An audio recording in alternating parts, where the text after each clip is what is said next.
ça fait partie des débats et des projets importants qui ont été initiés dans l'Ouest lausannois. Cette carte, c'est celle des avant-projets, ce qu'on appelait les avant-projets sommaires des axes forts qui datent de 2008. Et c'est vrai que j'aime bien dire, vous le verrez par la suite, que le tram qui est en train d'aboutir, au fond, il est né dans les bureaux du SDOL qui a tout au début lancé une étude sur quel réseau de transport public dans l'Ouest lausannois. S'apercevant très vite qu'il fallait passer, non pas seulement à l'Ouest, mais à l'agglomération pour penser un réseau. Ça a l'air de rien, mais au fond, le M1 et d'ailleurs le M2 ont été pensés isolément, sans qu'on pense à l'époque le réseau. Et on essaye maintenant de le faire. Et peut-être cette carte, elle illustre aussi la volonté politique, parce que je crois que là, il faut des choix politiques clairs, de doubler à terme l'offre en transport public dans l'Ouest lausannois. C'est le projet que les TL ont mené, mais ils ont pu le mener là aussi qu'en partenariat avec les communes de l'Ouest, entre 2010 et 2014, avec les différentes étapes de développement du réseau des TL, qu'on a pu faire tous ensemble, plutôt qu'en bilatéral, commune par commune, dans des discussions qui ont parfois été assez laborieuses. Alors, un des autres paris qui a été fait dans le SDOL, et cette carte illustre ça, c'est le pari de l'information, c'est le pari de la transparence, le pari de publier, de sortir les études, de sortir les documents, le pari de la concertation, de la participation, un peu à tous les niveaux. Ça s'est fait avec les propriétaires, ça s'est fait avec les usagers, avec les citoyens, ça s'est fait avec les groupes de pression, les lobbies piétons, cyclistes, automobiles. Et ça s'est fait, puis ça va de soi, mais peut-être c'est aussi une des caractéristiques du SDOL, bien sûr avec les communes. Le fait d'être 9 communes, ou 8, si on prend même que l'Ouest lausannois, plutôt petite pour ces 8-là, bah c'est vrai que ça nous a forcé de faire ensemble, ça nous a forcé de discuter, d'avancer, de reculer, de négocier, de trouver les compromis. On travaille différemment qu'une très grande commune qui va de l'avant. On est forcé de faire ces mouvements peut-être de va-et-vient, ces allers-retours, c'est peut-être plus lent, mais c'est peut-être aussi à terme plus solide. Alors, on arrive à la conclusion. Peut-être le premier chantier où il y a eu des grues, et vous en voyez une symboliquement ici, c'est une nouvelle mécanique, c'est l'ouverture de la route cantonale numéro 1. Justement, ces routes qui étaient avant des grandes routes qui partaient de Lausanne et qui arrivaient, qui allaient à Genève, qui allaient vers la France, et maintenant dont on s'aperçoit que c'est des routes d'agglomération, qu'elles pourraient porter un seul nom sur tout un trajet, qu'elles doivent en tout cas être conçues d'une manière unitaire, avec une piste cyclable qui est, je sais pas, un transport public qui est au milieu, qui reste au milieu de la route et qui ne va pas passer latéral quand il change de commune, la même chose pour les pistes cyclables, la même chose pour les piétons. C'est au fond les enjeux de ces requalifications routières, c'est d'y faire cohabiter d'autres éléments que les voitures, d'y rajouter des bus, des vélos, des piétons, et un aménagement paysager.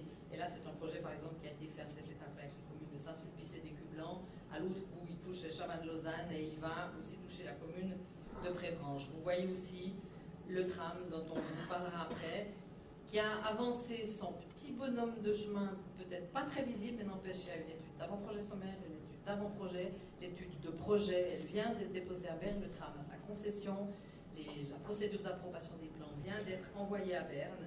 C'est 4 ans de travail dans le cadre des comités de projet au niveau, pour l'Ouest lausannois, qui a regroupé les communes de Prilly, de Crissier et de Renan. Et la mise en enquête se fera cet été avec une inauguration qui est annoncée pour 2018. En conclusion, c'était le prix Vaquer qui a récompensé les communes de l'Ouest lausannois, qui a été attribué l'an dernier aux SDOL et aux communes de l'Ouest lausannois. C'est un des prix d'urbanisme, des prix les plus prestigieux, surtout connus en Suisse allemande. C'était à la fois une fierté. On l'a montré en montant l'escalier, on monte, on est très fiers, mais vous avez vu qu'il faut 9 marches, il les faut les unes après les autres et les unes ensemble pour pouvoir monter. C'est aussi une responsabilité, celle de faire bien, de réussir les projets, la responsabilité de la qualité. Alors c'est vrai que pour ces projets, ça a été dit dans 24 heures d'aujourd'hui, les communes de l'Ouest ont des terrains, mais pas énormément, elles ont besoin des investisseurs privés. Mais c'est clair qu'on donne soit le fil du collier, on peut donner l'image poétique qui a été donnée dans 24 heures, soit peut-être on peut dire le cadre, les règles du jeu qui sont fixées par les collectivités publiques. Et on a besoin de partenaires intelligents, parce que c'est vrai qu'on ne peut pas continuer de faire des projets au coup par coup, et je crois que le cadre qui est donné pour cette urbanisation, qui est relativement strict, portée par les collectivités publiques, peut-être paradoxalement, il donne de la valeur dans tous les sens du terme à ce territoire, dans le but, au fond, de permettre le logement, de permettre l'implantation d'activités économiques, comme ça a été fait dans les années 50-70, des activités économiques du futur, et de loger les employés, les cadres et les habitants, et d'augmenter ainsi le potentiel de toute la région. Merci Marianne Hulin. Nous allons passer maintenant à la première phase de questions-réponses. Si vous avez des questions par rapport à cette première présentation, il suffit de lever la main et on vous passera un micro. Là, pas encore, je peux encore réfléchir un petit moment. Moi, je n'ai peut-être une. Vous avez parlé effectivement de ces 8 communes de l'Ouest lausannois. Il a fallu négocier pour réussir à faire avancer les projets. Mais donc, par quel miracle est-ce que toutes ces communes arrivent à se tenir ensemble et à proposer des projets et à faire avancer les choses?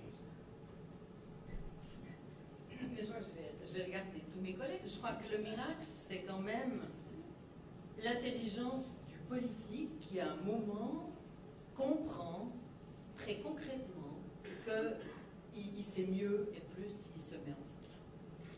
Et je crois que tout à coup, l'entier de cette démarche à nouveau qui n'était pas facile, il y a eu un moratoire du canton, il n'y avait plus de développement de grandes surfaces avec des apports, par exemple, de trafic automobile, sans qu'on ait entamé cette réflexion. Et je crois qu'au fond, alors là, il a fallu quand même quelqu'un au-dessus à un moment qui nous disent, maintenant on y va. Mais c'est vrai que les 8 communes, alors on a des rythmes peut-être différents, avec des inquiétudes par certains moments, et peut-être des enjeux différents aussi, mais ont compris. Les plus petites devenaient plus grandes, les plus grandes toutes seules, elles s'apercevaient par exemple, nous, Prigny, Malais, c'est nos frontières, si on veut faire bien, on doit faire ensemble.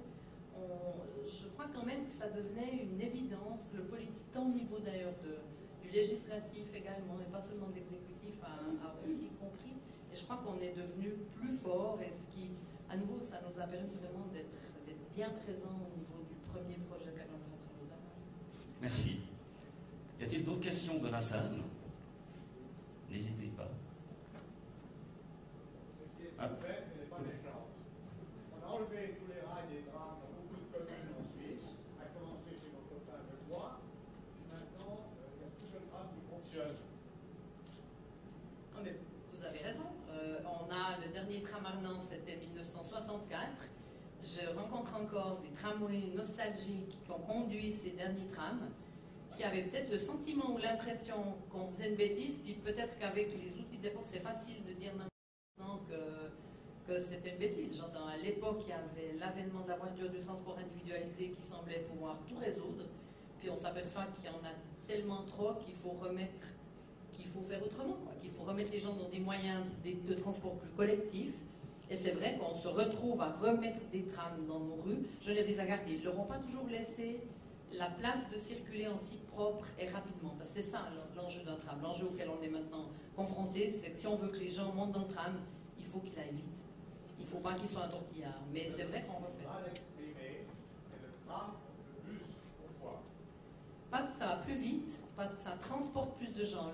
La ligne 7, par exemple, qui a fait qu'on se pose la question du tram, elle est à la limite de son potentiel de développement. Elle avait ses 10 millions de voyageurs. Alors, elle a été maintenant renforcée par le 17 qui va sur le tracé du futur tram presque jusqu'à Villars-Sainte-Croix, mais qui la renforce jusqu'à Georgette. Il y a plus de 10 millions de voyageurs et vous n'arrivez plus à augmenter les fréquences, d'une part, et pour transporter plus de gens, elle est pleine à des heures de pointe. Si on veut qu'un transport public soit une alternative crédible, il faut qu'il soit climatisé, il faut qu'il soit confortable, et à nouveau, il faut qu'il soit rapide, il faut qu'il puisse circuler en site propre. C'est ça, les enjeux sont ça, on est tous les mêmes, on reste dans nos voitures. Je pense que la question du tram va être abordée juste après. Je pense que vous pourrez y revenir un peu plus tard. Y a-t-il d'autres questions?